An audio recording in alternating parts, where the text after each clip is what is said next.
Hello again, everybody, and welcome back to Down to Earth with Jim. I hope you've all had a lovely Christmas and you're not feeling too sick and bloated and hungover from yesterday. We're still recovering from yesterday's food coma and we're still passing wind from all the Brussels sprouts we've been eating from the allotment. We've still got quite a few of them to get through, but I think we'll get there eventually. I'm really excited because it's Boxing Day, which is a traditional time to start sowing our onion seeds and our leek seeds. And I've got quite a few that I'm going to be starting today. And I prefer starting them from seed instead of sets because there are many benefits to doing this. Well, firstly, you save money. It doesn't cost anywhere near as much as buying sets. When you're starting them from seeds, it's a couple of quid for a few packets of onion seeds. It's not much. They're like £1 a pack, compared to several pounds for 50 sets. And you get a few hundred seeds per pack as well, so it's much better for your wallet. Secondly, you're also less likely to have onions that are bolting or going to seed when you're starting them from seed, because onions are biennials, which means that they grow in their first year and then they flower and set seed in their second year. So when you're buying sets, you're buying a bulb that's already had a year of growth. And the idea is you plant this onion set and you've got a head start, which is a good thing over growing from seed, but sometimes they can get confused and think that it's a second year of growth and then they can produce a flower head and seeds, which is a bad thing because you want the onion to focus its energy into producing a bulb and not into producing flowers. And secondly, they don't store very well either because when when the onion sends up a scape, as they're called, and a flower head, you actually end up with a little bit of green inside the onion, which doesn't store well at all. So you don't end up with much of an onion really, and it doesn't store well either. So it's a bad thing. But when you're growing them from seed, you don't really get any of that because, well, you're growing, you're starting your onion seeds early anyway, and then you're harvesting them around June, July, August time. So it doesn't have time to produce a flower head because you're only growing it in one season instead of in two. So, and thirdly, you can actually end up with bigger onions than what you would if you were to grow them from sets. Now, the only thing is you are going to have to start them much earlier when you're growing them from seeds because you've not got that head start that you get with sets. So you do have to grow them through that grass stage when the little like blades of grass. But if you're starting them, a couple of months early, like we are starting them now on Boxing Day, then it doesn't really matter.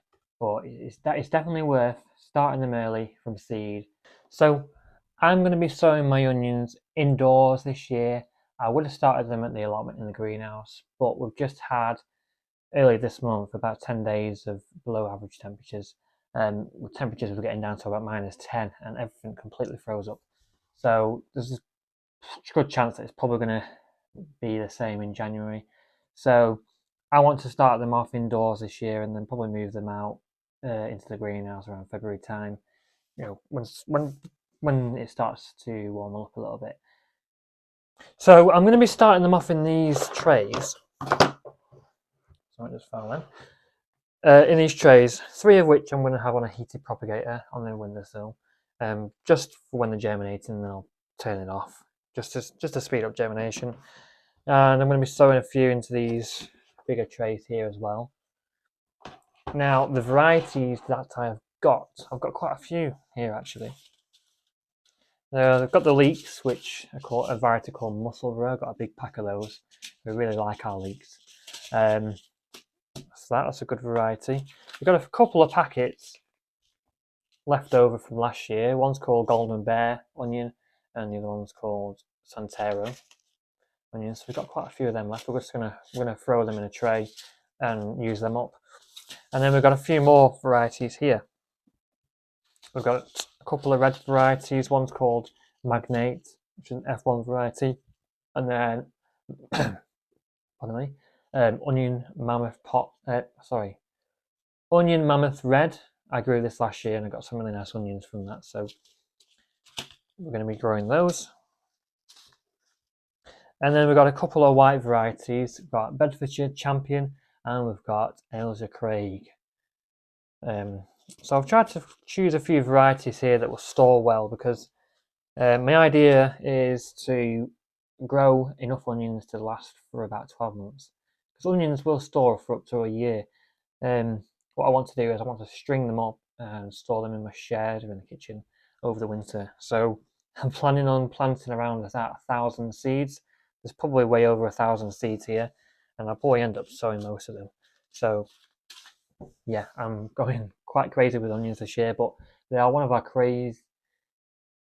So yeah, we're going quite crazy with onions this year, but they're one of our favourite things to grow and eat. And they are a very versatile thing to grow. You can stick onions in just about anything, really. I can't think of anything cooking related that we don't actually stick onions in. We stick it in everything. So yeah, you can never have too many onions, and if you have too many, just give them away to family anyway. So I'm going to get started sowing these now, and just talk about what I'm sowing them in, and what I'm doing. The processes really. So the growing medium that I'm using is just here. I prepared this at the allotment and then I just brought it home. But it consists of just multi-purpose compost, which I've sieved. I think it's really important that you sieve it so you don't end up with all these large clumps that could make it difficult for seeds to pop up. So that's been sieved. And then I've mixed in a good couple of handfuls of perlite and then a good few handfuls of vermiculite as well. Just to make a really nice, light, fluffy, well aerated mixture, which will also retain water quite well as well, because with onions you want to have a growing medium that retains moisture. You don't want it to dry out when you're trying to get your seeds to germinate. I'm also going to be sticking some more vermiculite on top as well. So my idea is to have my growing medium in there, put my seeds on. I'm not going to be spacing them out. I'm just going to be evenly spreading them out. You can put them in module trays, 3 or 4 per cell, but I want to be doing them in these trays because I'm doing such a large amount of seeds. I want to be starting them in these trays. So I'm going to scatter my seeds on, and then I'm going to cover them with about 1 centimetre of vermiculite. And what this will do is it will help hold in the moisture, so it's going to be easy for me with watering. I could put a propagator on top, lid on top, or cling film or a piece of glass or something like that to hold in moisture, but I think I'll be alright with the vermiculite. And it also helps stop things such as fungus gnats as well from getting in there, because vermiculite is not an organic material, it's actually a mineral, a naturally occurring mineral. So it's also sterile as well. So I'm not going to have as much of a problem with bacteria and mold and stuff like that and damping off when I'm using vermiculite. So there's many good things and benefits for using vermiculite, and that's why I really love it. Doesn't cost too much either, but yeah, I like using vermiculite. Okay, so I'm just going to evenly lay it out. Medium. Now, I would otherwise like to use cocoa coir for seed starting, and that's great because when you're starting off seeds, just starting them off and then transplanting them, you don't need a growing medium with lots of nutrients in, because seeds have the nutrients needed to get them going, for the first, until they get their first set of leaves anyway. But because I'm going to be growing them in these trays until they have a good, 3 or 4 leaves on each onion, I want the soil to have a little bit of nutrients in, which is why I've used compost rather than cocoa coir. Cocoa coir doesn't contain any nutrients at all. It's just purely a growing medium for starting off your seeds. So yeah, I want to put quite a bit in there because they will be in here for a couple of months.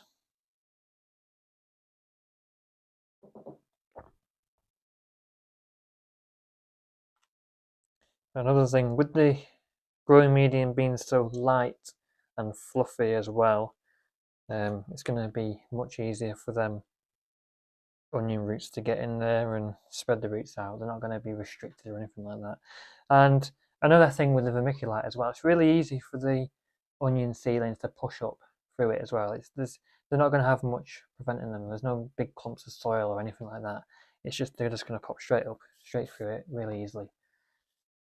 So my first ones, I think I'm gonna sow my Asia Craigs.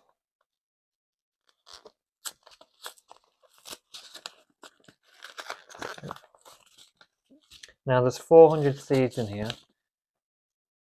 so I'm probably going to end up sowing most of them, to be honest, because the germination rate with onion seeds isn't that great. It's not as much as many other things.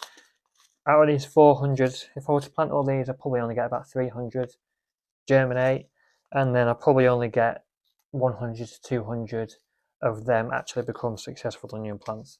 So I need to compensate for that, for the possible loss of seeds.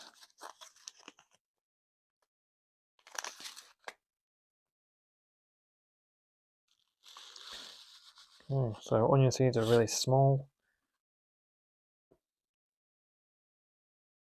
So I'm just going to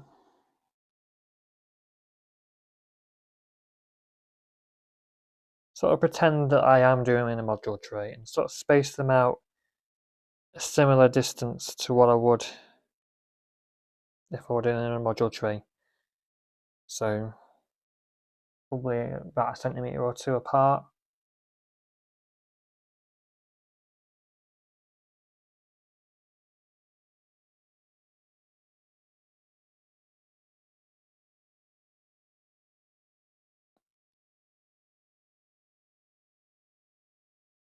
And the good thing with onions is you can grow them quite close together, you know, until you transplant them.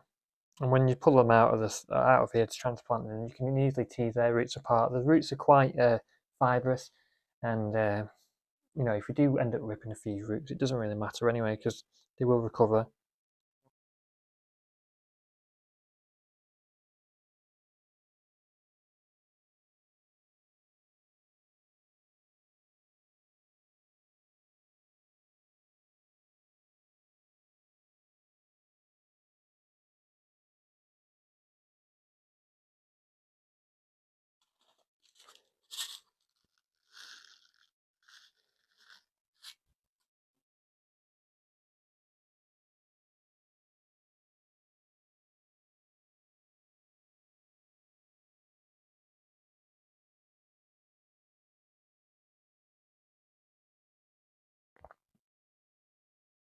It's quite difficult to see where I've put them.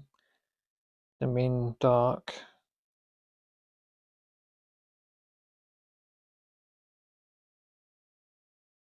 Okay, that should be enough. There's a few more in there, but I'm going to leave those. I've done at least half of those. Like 200 to 300 I've put in there. That should be fine for now. I always end up having too many, but I have dedicated 2 very large beds for onions this year, so I should have enough space, hopefully. So I've got my vermiculite here, and what I'm going to do, I'm just going to spread it over the top, about 1 centimetre.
You could use sand or something like that as well if you wanted to.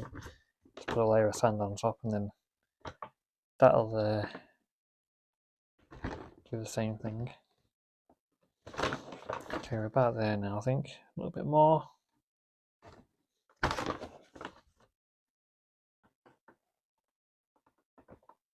So yeah, about 1 centimetre deep usually is about right.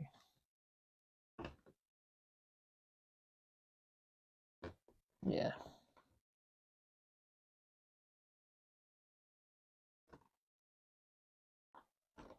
That should be fine. And then I'm going to get my handy little spray bottle. I'll pick these up for a couple of quid.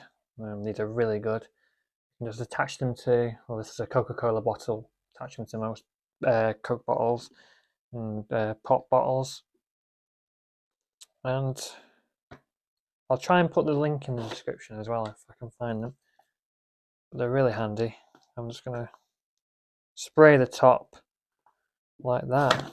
I'm going to make sure I get plenty of moisture in there.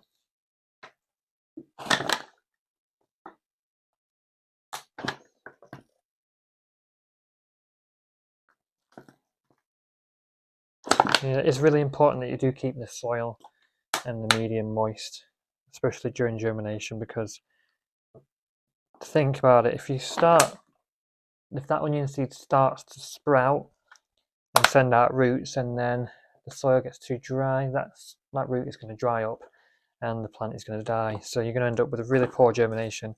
So it's really important to keep the soil as moist as you can.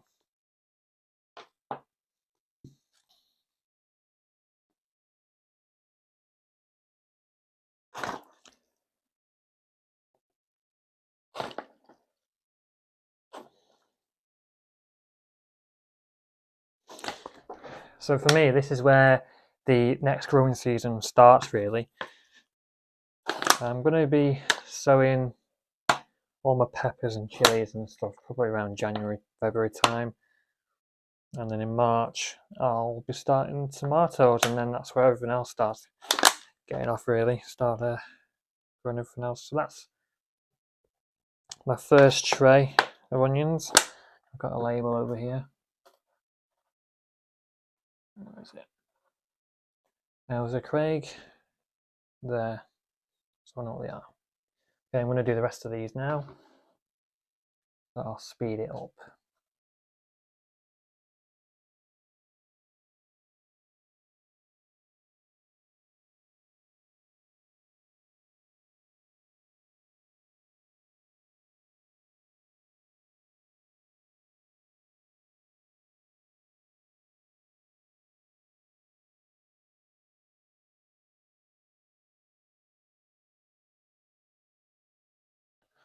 Okay, so that is 6 trays of onions and leeks all sown now. I've got these 3 trays in this heated propagator here, and while onions are a cool season crop, this heated propagator here by Garland it just raises the temperature by a couple of degrees in the soil, which will just give the onions a little bit of a boost with germination. I just thought I'd use it while I have it. I'm not using it for anything else, and it's pretty cheap to run anyway. It doesn't, it's literally pennies because it doesn't take much electricity. So I will be using this for onions where in January, February time. Sorry, I will be using this for peppers and chilies in January, February time when these do go down to the allotment. And as I said, I'm going to be keeping these down indoors on my windowsill until at least probably February. They probably will be alright at the allotment with them being a cool season crop, but they will grow very slowly. And if we get cold weather like we did the other week, and then only small little seedlings, they're going to be completely wiped out by the hard frost. So I just don't want to run that risk. And yeah, I just feel like they'll be much safer at home. So we have leek musselburgh, onion Bedfordshire Champion, Ailshire Craig onion, We have onion magnate, which is a red onion, onion mammoth red, and then we have some golden bear onions as well.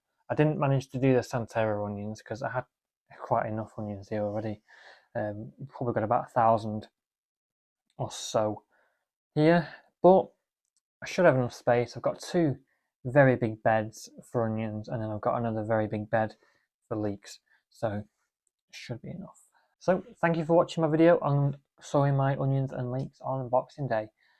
I hope you managed to gain some information from watching this video, and let me know if you're sowing your onions and leeks yet and what varieties you're sowing. Let me know in the comments below, and I'll see you in the next video. Happy New Year and stay safe.